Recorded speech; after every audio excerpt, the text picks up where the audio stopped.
Parkour. The ability to optimally traverse without using the most optimal route, whether that is climbing, jumping, climbing and jumping sideways, climbing and jumping downwards, climbing and jumping backwards. The Assassin's Creed series is very well known to have pretty decent parkour physics. I mean, yeah, sure, you can sneak up on the bad guys and kill them without making a sound. And sure, I guess that's pretty cool. But you know what else you can do that's pretty darn cool? Jumping up a tower hundreds of feet from the ground and then safely in hay bale without making a sound. Shh. Mirror's Edge, not to be confused with Vector. Though I do understand if you mix those two up, they look pretty similar. It's like 1-to-1. It's kind of uncanny. I don't know. It's one of those games where you parkour and only parkour. But instead of seeing yourself do all the parkour in third person, you get to see your hands and your feet. But hey, who am I to complain when you can do cool stuff like this? Pretty cool, huh? Am I right? Oh, why is it so dark? What's wrong with my light? Is it dying? Is my light dying? Is my light dying? Is my light dying?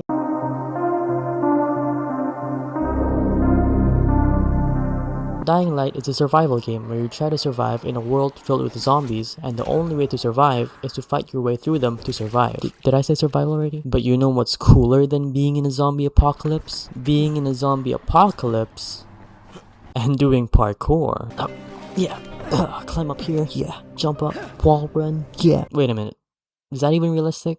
Oh, yeah, no, it's pretty real. Okay, sure, wall running isn't very realistic. Our bodies can't just defy gravity from point A to point B. Some of these game companies, man, they really need to take note and have at least some form of realism in their games. And clearly Blizzard isn't one of those companies. This guy can basically ignore the laws of gravity and use space itself as a flooring to double jump. Overwatch's Genji and his brother Hanzo can also apparently climb walls without needing anything to grab onto. I don't know, they probably use like the electrons and the protons in the air to climb, because clearly they can do that. Like, who am I to question whether they can climb or not? Who am I can't judge someone because of their Uncharted.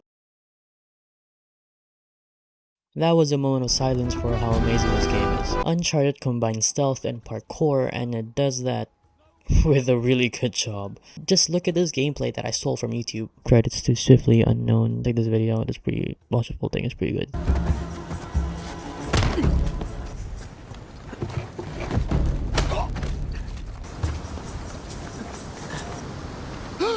It's like watching the universe being made before your eyes while also listening to one of the best music soundtracks ever made. Though sometimes you don't have to do things quietly, sometimes you can just go all out.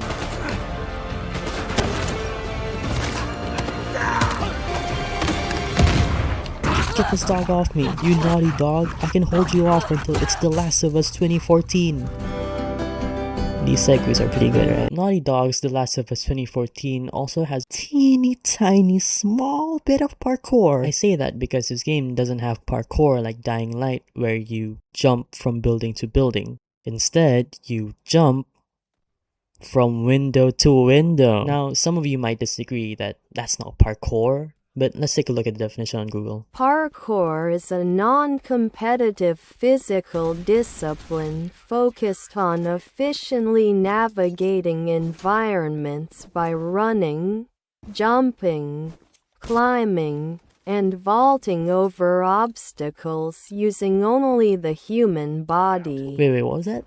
Vaulting over obstacles? Vaulting over obstacles? Yeah, that's right, you idiot. I'm right. Parkour in Naughty Dog's The Last of Us 2014 is not a big deal, but it still is a strong mechanic in the game. Without being able to vault over windows, you can't sneak up on the enemy using the best element in the periodic table. Of course, the element of surprise. Okay, let's say you're not into the element of surprise. It's not even a real element. Yada yada. You're more into the element of silver, or the element of aggressiveness. You like being in their face and fighting with honor like a man? Titanfall 2. That was another moment of silence for Titanfall, the only game that could rival Cthulhu himself. This game can only be described in 3 words: movement, and parkour. The movement in this game is pretty insane. Like, just look at this gameplay.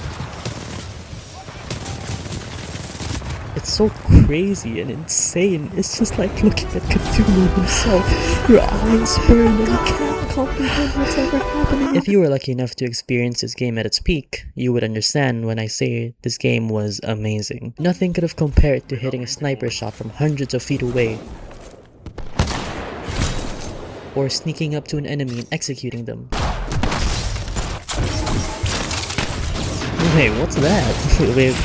Is that a huge robot? Yeah, I forgot to mention, there's robots in this game called Titans. Each pilot has their own Titan that they can call down if they reach the requirements to do so. Once you get a Titan, things get a little bit intense. There's a bunch of ways to kill Titans and it's pretty satisfying once you do. Huge robots having a showdown with explosions in the background is pretty cool, I can't lie.